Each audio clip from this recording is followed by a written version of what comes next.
Welcome back to another video, and in today's video we have our Slammy's award picks from WWE. Now obviously WWE has done this a lot in the past, but now they're doing it yearly before WrestleMania, announcing their winners, I'm guessing before or right after or at WrestleMania. We now record this once with actually voting on it, but some of the awards don't allow you to pick right now. They're bugged for whatever reason, so we're going to do on this view and we'll give a vocal pick. Yeah, there's been a lot of great moments and stuff like that this year, so I'm curious what kind of awards they do have here. Yep, and we're going to start off with our Female Superstar of the Year. Our nominees are Liv Morgan, Rhea Ripley, Bayley, Nia Jax, Tiffany Stratton, Chelsea Green, and Io Sky. Who is your pick for this one? For me, I'd probably say it's between Liv Morgan and Tiffany Stratton. I just like Liv Morgan's entire year. She was a women's world champion, is the current tag team champion, has put on great matches. And damn near every match she's had, at least in 2025. Maybe there's a few stinkers in 2024. Yeah, she's had an amazing year, as well as Tiffany Stratton coming from NXT all the way to winning Money in the Bank and becoming a world champion and facing Charlotte at WrestleMania. Yeah, I think for me, I'll also go with Liv Morgan on this one, and I think more so because of the improvement we've seen from her from 2023 into 2024, and then now going into 2025, where she's kicking off great. She's won the tag team belts. She had the great matches with Bianca and Jade. I think she had another good tag team match. I forget who it was, though. But yeah, I think for the improvement that we've seen from her, I think for me, that's why she would get my vote. Yeah, for sure. I'm down with that. Next up, we have Male Superstar of the Year, and our nominees are Cody Rhodes, Roman Reigns, Gunther, CM Punk, Damian Priest, Drew McIntyre, Jey Uso, and Seth Rollins. Now, a few people get left off, like Kevin Owens, Sami Zayn, Chad Gable maybe can get some consideration. Obviously, this is like the MVP for the men's, but who is your pick? Yeah, so I think CM Punk is up there for a pick. Obviously, Cody has to be up there for a pick. Potentially even a Seth Rollins. But I do think my pick is gonna be CM Punk. He's just had the best promos. He's put on the best match of the year. The best feud of the year. Everyone wanted him to win basically everything that he does. He gets cheered every time. And he's going to main event or WrestleMania for his first time.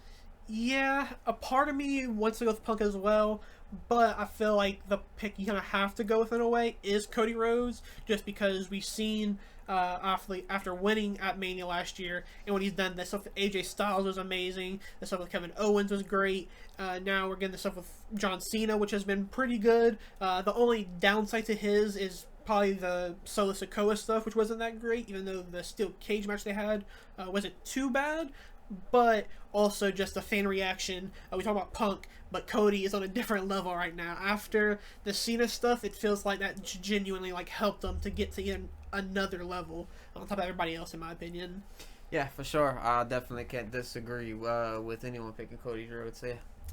Next up, we have our most memorable entrance. Now, we have a lot of nominees, so we have Cody Rhodes at WrestleMania, Jey Uso at Raw on the Netflix debut with Travis Scott, Roman Reigns at Mania, Rock at Mania, Bayley at Mania, Randy Orton at Bash in Berlin, Rollins at Mania, Sami in Montreal with Jay, Sami in WrestleMania with Kevin Owens and Chad Gable, Logan Paul at SummerSlam with MGK, Dominic at Bad Blood, and Drew McIntyre at Clash at the Castle. What do you have for this one? Honestly, it might be Jey Uso Netflix debut. I really like that one. I know Jey Uso's kind of getting a lot of hate right now for, other reasons. However, the Netflix debut with Travis Scott, him walking out, rolling a blunt, smoking a blunt, doing all of that, that was kind of the start of, the big Yeet movement. This was obviously before he won the Royal Rumble. So this was him really heating up to get into that Royal Rumble win. But yeah, I'll probably go with that. Yeah, for me, I'm probably torn between my first pick and my macho pick would probably be Cody Rhodes at WrestleMania, just because watching it kind of gave me goosebumps in a way. Him coming out with the mask, Brandy out there with them, and just kind of like give that big fight feel, and even another level on top of that, insane build to that match. Another pick that kind of is underrated to me is the Sami Zayn at Mania with Kevin and Chad Gable, just because, it kind of meant a lot. It felt emotional. I think that was kind of like the reason why that match was really good, just because of the emotions going into it. But yeah, the other pick, I did like the Rocks at WrestleMania with the big, fire was pretty cool. Yeah. My only two would be the one I picked, obviously, with Jey Uso, but my other one would be Sami Zayn in Montreal with Jey Uso. Just him, I forget the building and, that part of it, but he's looking outside the building at the sign, and he can't wait to go fight in it, and they go in and go have a great match. I believe that is when he wins the IC title or something like that as well. But yeah, just a great entrance. But yeah, I'm picking Jey Uso though. All right. And for our next one, we have OMG Moment of the Year. Now, I'm not going to read all of that because it is a lot of picks as well. But what is your pick for this one? So, OMG Moment for me. Obviously, you could go New Day turning on Big E. That's a big one. The Wyatt 6 debut on Raw is another big one.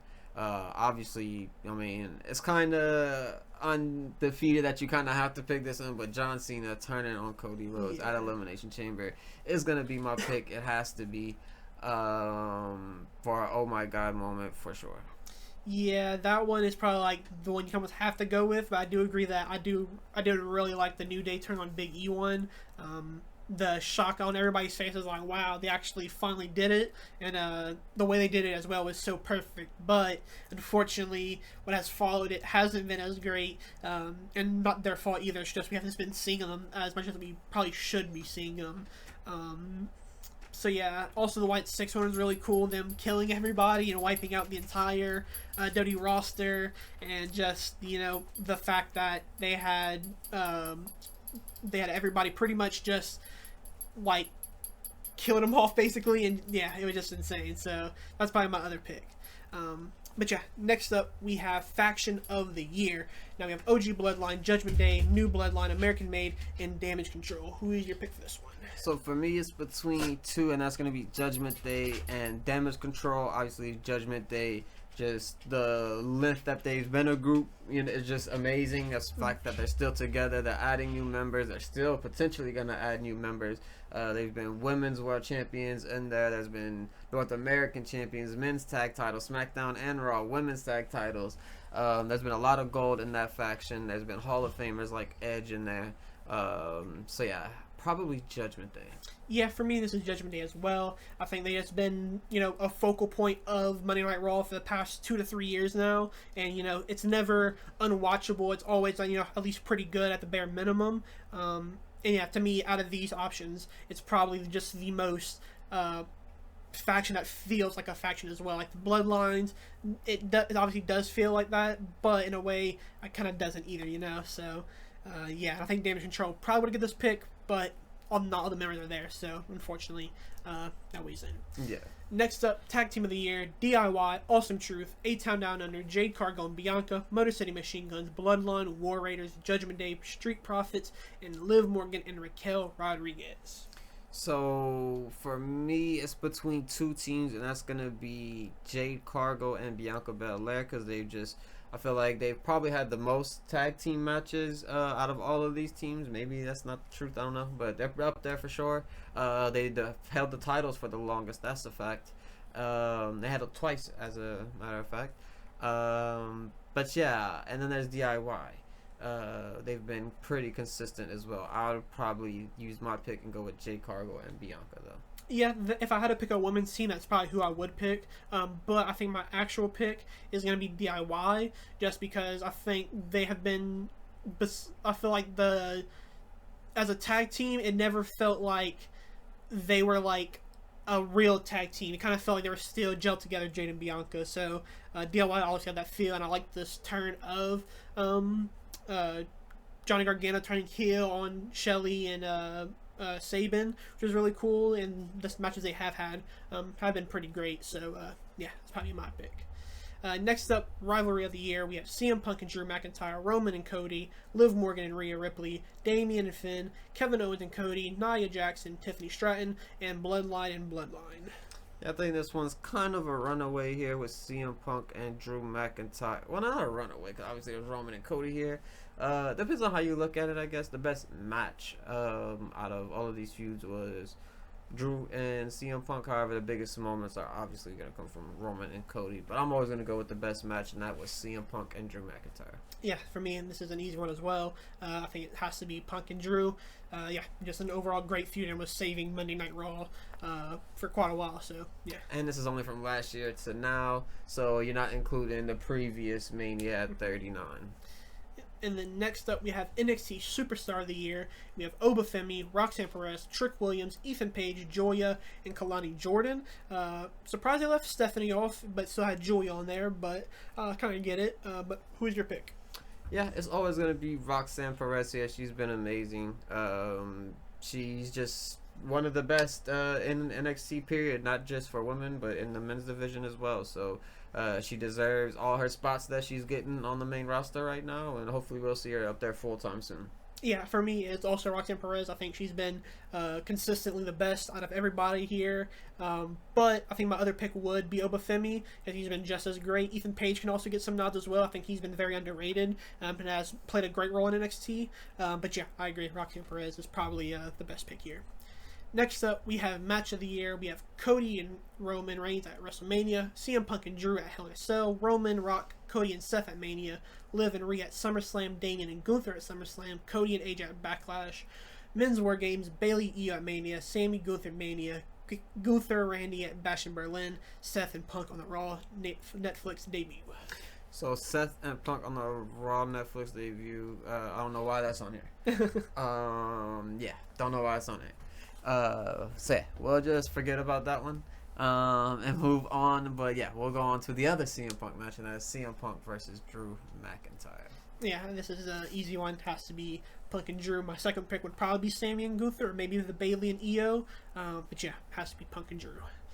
Next up, we have WTF Moment of the Year. I'm not going to read all the nominees because there's a lot again, but what is your pick for this one? Yeah, I think this one is going to be a runaway for a WTF moment. I'm definitely going to go with the Wyatt 6 debut. Nothing had me saying WTF more than that, so yeah. Yeah, a lot of these picks are very interesting for a WTF moment, like Jacob Fatu, I Love You Solo, the rabbit noises from Tama Tonga. I don't know how those are really picks.